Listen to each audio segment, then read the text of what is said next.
الله أكبر الله أكبر الله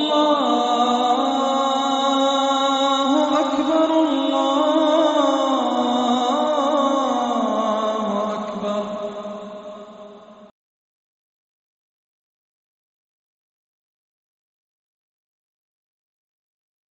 الحمد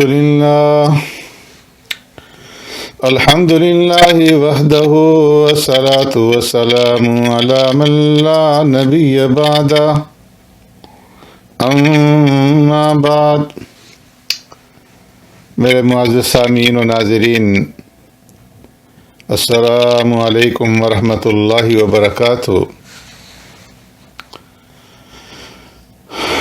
آج کی اس مجلس میں میں آپ کے سامنے اللہ رب العزت کے ایک دوست اور ایک ولی کی موت کا ایک عجیب واقعہ ذکر کروں گا۔ حضرت ذوالنون مصری رحمۃ اللہ تعالی علیہ فرماتے ہیں کہ میں حج کے ارادے سے مکہ اور مدینہ کے ارادے سے گھر سے نکلا، اور اس سفر کے اندر میں نے کسی کو اپنا رفیق سفر نہ بنایا، تنہا جو ہے یہ سفر شروع کیا۔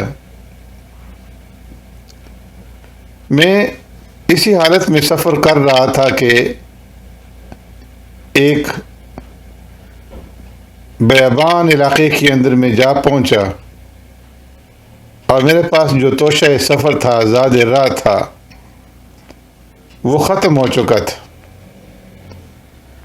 اور میں بالکل مرنے کے ہلاکت کے قریب پہنچ چکا تھا۔ ہر طرف صحرا ہی صحرا تھا، اور اسی صحرا میں مجھے ایک درخت نظر آیا جس کی شاخیں نیچے کی طرف جھکی ہوئی تھیں، ٹہنیاں جھکی ہوئی تھیں، اور اس درخت کے اندر پتے بھی بہت سے لگے ہوئے تھے۔ تو میں نے دل میں کہا کہ اس درخت کی چھاؤں کے اندر اس کی اوٹ کی طرف چلتا ہوں،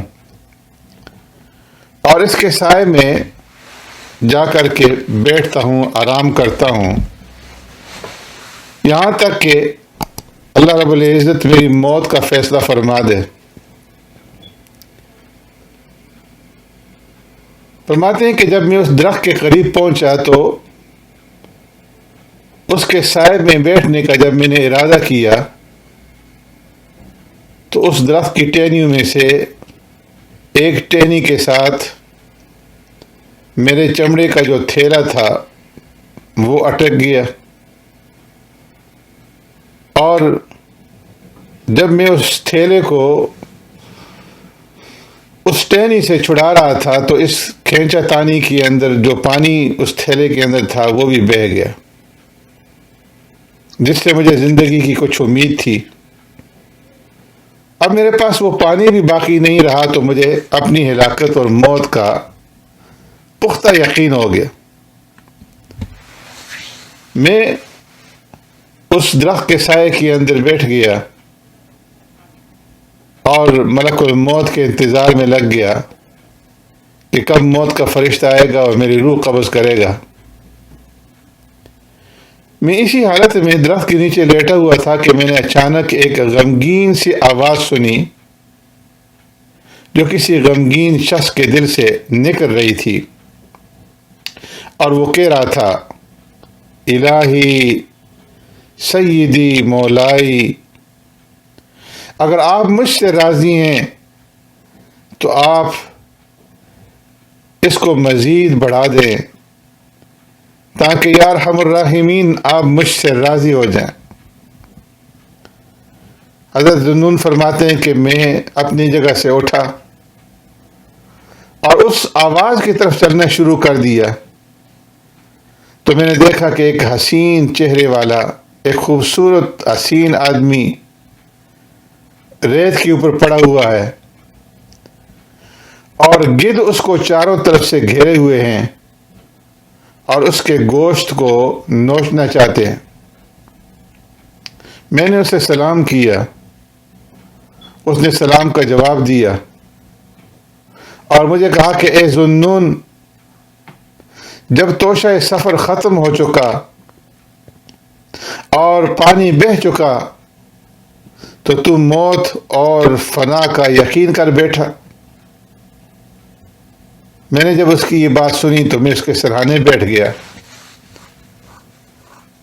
وہ آدمی رو رہا تھا اور میں اس کے رونے پر ترس کھا رہا تھا۔ میں نے جو اس کی صورتحال دیکھی تو اس کے اوپر رونے لگ گیا۔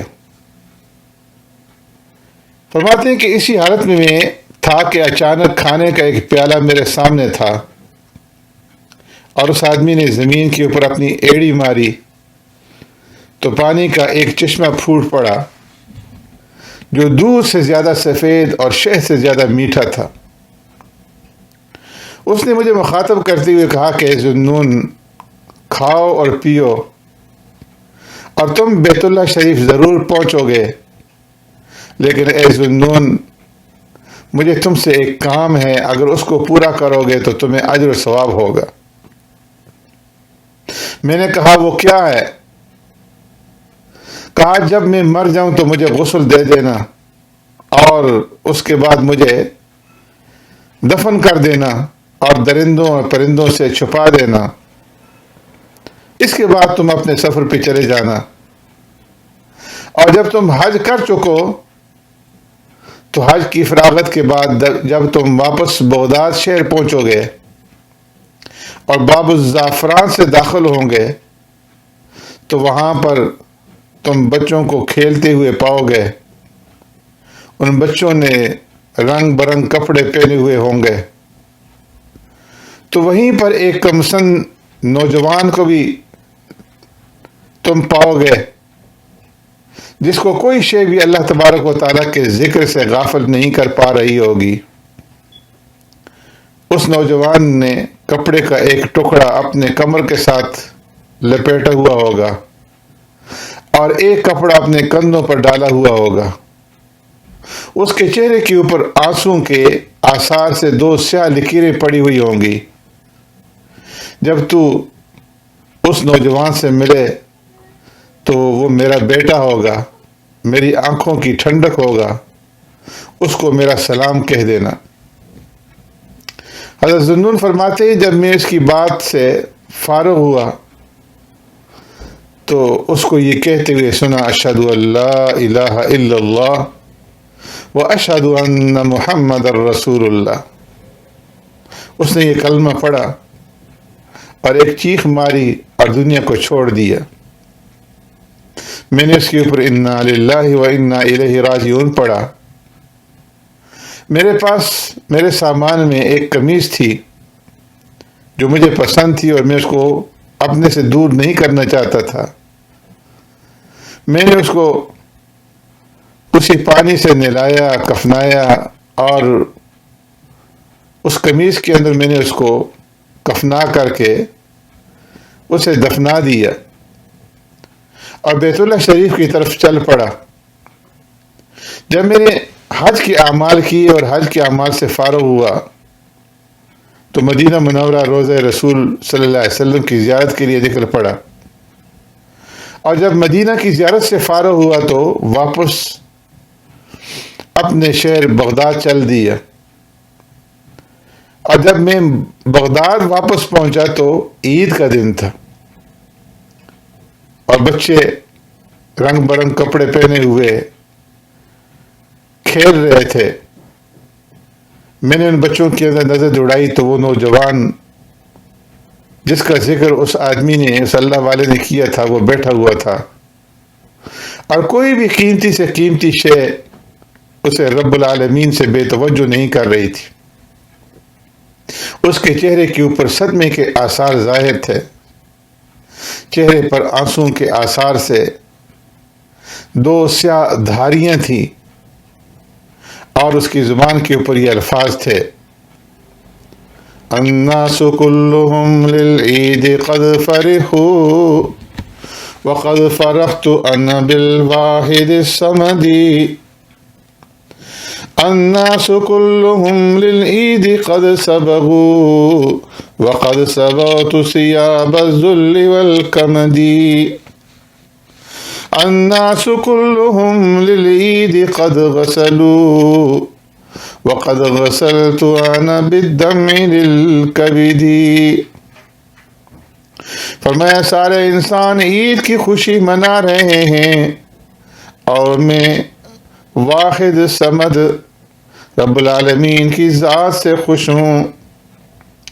سارے لوگ عید کے لیے خوشبوئیں لگا کر آئے ہیں اور میں نے ذلت اور بدلی ہوئی رنگت والے کپڑوں کا رنگ لگا لیا ہے. سارے لوگ عید کے لیے غسل کر کے آئے ہیں اور میں نے جگر کے آنسوں کے ساتھ غسل لیا ہے. حضرت ذوالنون مصری رحمۃ اللہ تعالی علیہ فرماتے ہیں میں نے اس نوجوان کو سلام کیا تو اس نے سلام کا جواب دیا اور کہا: میرے والد کے قاصد کے لیے خوش آمدید. تو میں نے اسے کہا: آپ کو کس نے بتلایا کہ میں تمہارے والد کا قاصد ہوں اور آپ کی والد کی طرف سے آیا ہوں؟ تو وہ نوجوان کہنے لگا: اس ذات نے جس نے مجھے یہ خبر دی ہے کہ تو نے انہیں صحرا میں دفن کیا ہے. اور پھر کہنے لگا: اے ذوالنون، تو سمجھتا ہے کہ تو نے میرے باپ کو صحرا میں دفن کیا ہے؟ اللہ کی قسم، میرے والد کو سدرۃ المنتہا کی طرف اٹھا لیا گیا ہے، لیکن تم میرے ساتھ میری دادی کی طرف چلو. پھر اس نے میرا ہاتھ پکڑا اور مجھے اپنے ساتھ اپنے گھر کی طرف لے گیا.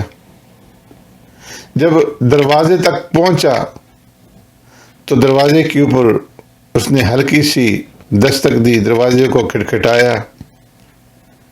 ایک بڑھیا ہماری طرف آئی.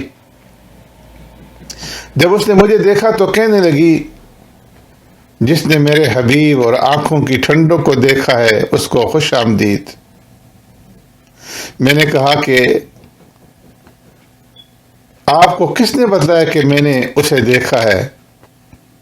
کہنے لگی: جس نے مجھے یہ خبر دی ہے کہ تو نے اسے کفن بھی دیا ہے اور دفنایا بھی ہے. اور کہنے لگی کہ وہ کفن تجھے واپس کر دیا جائے گا. اے ذوالنون، مجھے اپنے پروردگار کی عزت و جلال کی قسم، میرے بیٹے کے چھیتڑے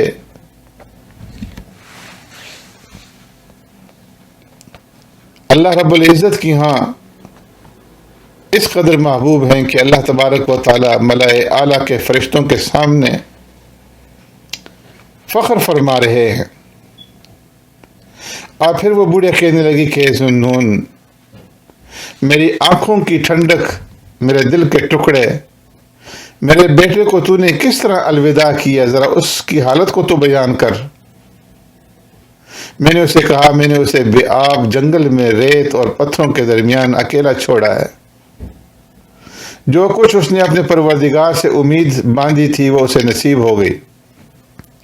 جب بڑھیا نے سنا تو بچے کو اپنے سینے سے لگا لیا اور میرے سامنے سے غائب ہو گئی. میری نظروں سے اوجھل ہو گئی. مجھے معلوم نہ ہو سکا کہ ان کو آسمان پر اٹھا لیا گیا یا زمین میں اتار دیا گیا. میں گھر کے کونے کونے چھاننے لگا لیکن ان کو کہیں نہ پایا. پھر میں نے ایک ہاتف غیبی کی آواز سنی جو یہ کہہ رہا تھا کہ اے ذوالنون، اپنے آپ کو مت تھکاؤ، ان کو فرشتوں نے طلب کر لیا ہے لیکن وہ ان کو بھی نہیں مل سکے. میں نے کہا: پھر وہ کہاں گئے؟ کہا کہ شہداء مشرکین کی تلواروں سے فوت ہوتے ہیں اور یہ محبین رب العالمین کے شوق میں فوت ہوتے ہیں. ان کو قادر مطلق بادشاہ کے سچے مقام کی طرف نور کی سواری میں اٹھا لیا جاتا ہے. حضرت ذوالنون رحمۃ اللہ تعالی علیہ فرماتے ہیں میں نے چمڑے کا جو برتن گم پایا تھا وہ بھی مجھے مل گیا، اور وہ کفن جو میں نے اسے پہنایا تھا اس کو بھی اسی طرح برتن میں لپٹا ہوا پایا جس طرح سے پہلے لپٹا ہوا تھا۔ اللہ تبارک و تعالیٰ ان سے راضی ہو اور ان کی برکات سے ہمیں نفع پہنچائے۔ اس واقعے کے اندر حضرات اولیاء اکرام کی کرامات کا ذکر کیا گیا ہے، جن سے اللہ تبارک و تعالیٰ نے اپنے ان بندوں کو عزت بخشی۔ یہ کرامات اللہ رب العزت کے اختیار میں ہیں، جب چاہیں کسی کے حق میں ضائع کر دیں، اور اگر نہ چاہیں تو اولیاء کے حق میں تو کیا، انبیاء علیہ السلام کے حق میں بھی ان کی طلب کے باوجود ان کے لیے معجزات کو ظاہر نہ کرے۔ بعض اوقات ان کی دعاؤں کو بھی قبول نہ کرے، جیسا کہ نوح علیہ السلام اور ابراہیم علیہ السلام کی دعائیں۔ نوح علیہ السلام نے اپنے بیٹے کے حق میں دعا کی، ابراہیم علیہ السلام نے اپنے والد کے حق میں دعا کی، لیکن رب العالمین کو منظور نہیں تھا تو قبول نہیں فرمائے۔ یہ رب العالمین کی شان جلالی ہے، جب وہ عنایت کرنے پر آئیں تو اپنے اولیاء اور نیک بندوں کو بھی بڑی سی بڑی کرامات سے نواز دیں۔ بعض لوگ ان کرامات کو دیکھ کر کے غلط نظریات اولیاء اکرام سے وابستہ کر لیتے ہیں، ان کو اس سے بچنا چاہیے۔ رب العالمین ایسے لوگوں کو ہدایت نصیب فرمائے کہ جو اولیاء اعظام کے متعلق غلط نظریات اور غلط عقائد جو ہے وہ اپنا لیتے ہیں۔ میرے معزز سامعین و ناظرین، اللہ تبارک و تعالی نے ہمیں یہ مختصر سی زندگی عطا فرمائی ہے، کب تک ہم نیک اعمال کے اندر سستی کرتے رہیں گے؟ کب تک ہم جھوٹی خواہشات کی تکمیل کی لالچ کے اندر پڑے رہیں گے؟ رب العالمین نے جو ہمیں مہلت دے رکھی ہے، اس مہلت سے ہم کب تک دھوکہ کھاتے رہیں گے؟ کب تک ہم موت کو بلائے رکھیں گے؟ جو کچھ آج ہمارے پاس ہے، ہماری اولادیں ہیں، ہمارا مال ہے، یہ سب کچھ خاک میں ملنے کے لیے۔ جو کچھ ہم نے تعمیر کر رکھا ہے، بنا رکھا ہے، یہ سب فنا کے لیے۔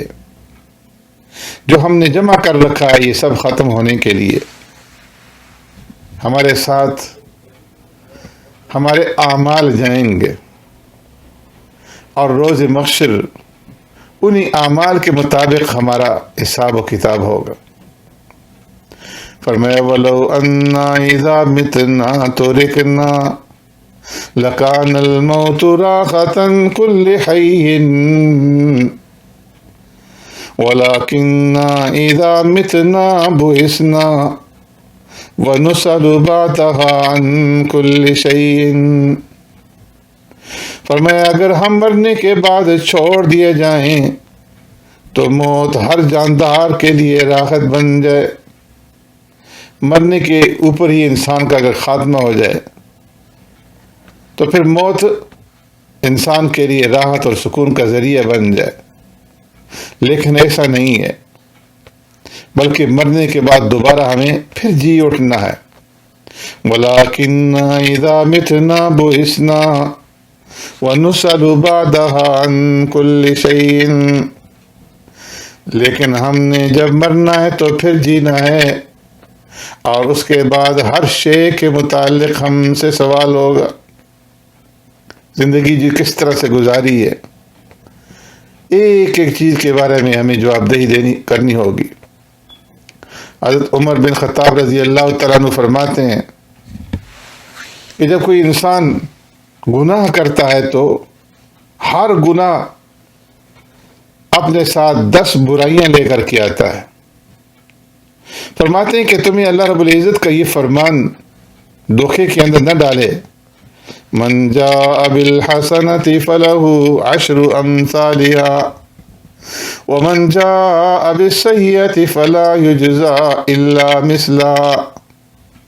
کہ جو شخص ایک نیکی لے کر کے آئے گا تو اس کو 10 گنا بدلہ ملے گا، اور جو ایک بدی لائے گا تو اس کا بدلہ اسی کے مثل ہوگا۔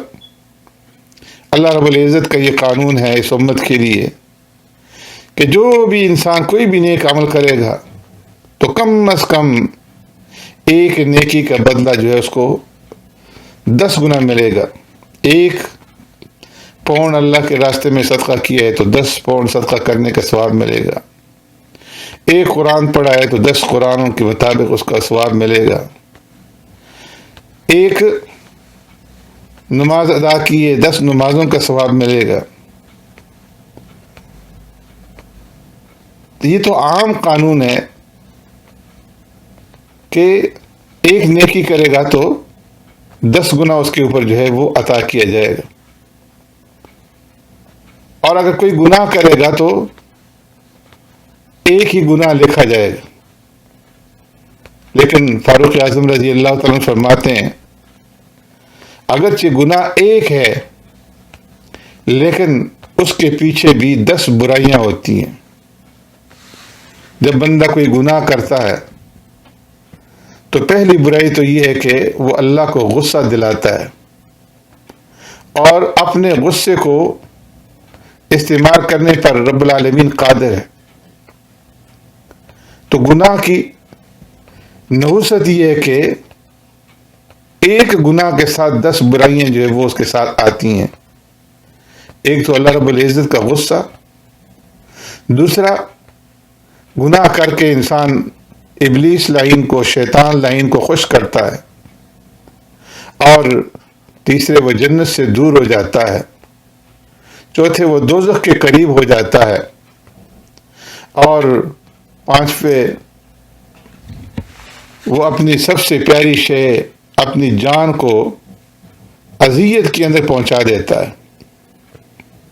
چھٹے اس گناہ کی وجہ سے اس انسان کا باطن جو ہے وہ نجس ہو جاتا ہے، جو پہلے پاک تھا اب پلید ہو جاتا ہے، اور ساتھ میں اس نے اپنے اس گناہ کی وجہ سے جو فرشتے اس کے ساتھ لگے ہوئے ہیں اس کی حفاظت کے لیے اور اس کے اعمال نامے لکھنے کے لیے، ان فرشتوں کو وہ اذیت پہنچاتا ہے۔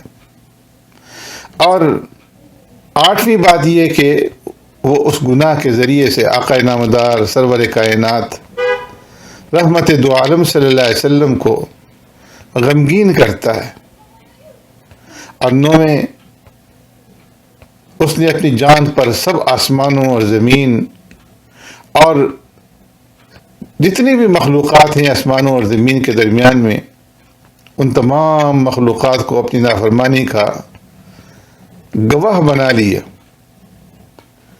اور اس نے سب آدمیوں کی خیانت کی اور رب العالمین کی نافرمانی کی۔ تو اگرچہ نامہ اعمال کے اندر ایک بدی کا بدلہ ایک ہی لکھا جاتا ہے، لیکن 10 نحوستیں جو ہیں وہ ایک گناہ کے ساتھ، ایک بدی کے ساتھ آ جاتی ہیں۔ اللہ رب العزت ہمیں مرنے سے پہلے مرنے کی بہترین تیاری کرنے کی توفیق عطا فرمائے، اعمال صالحہ اختیار کرنے کی توفیق عطا فرمائے، اور بدعمالیوں سے، گناہوں سے، معصیات سے، نافرمانی والے اعمال سے رب العالمین ہماری اور ہماری اولادوں کی، ہماری نسلوں کی حفاظت فرمائے۔ سبحانک اللہم و بحمدک نشہد ان لا الہ الا انت نستغفرک و نتوب الیک۔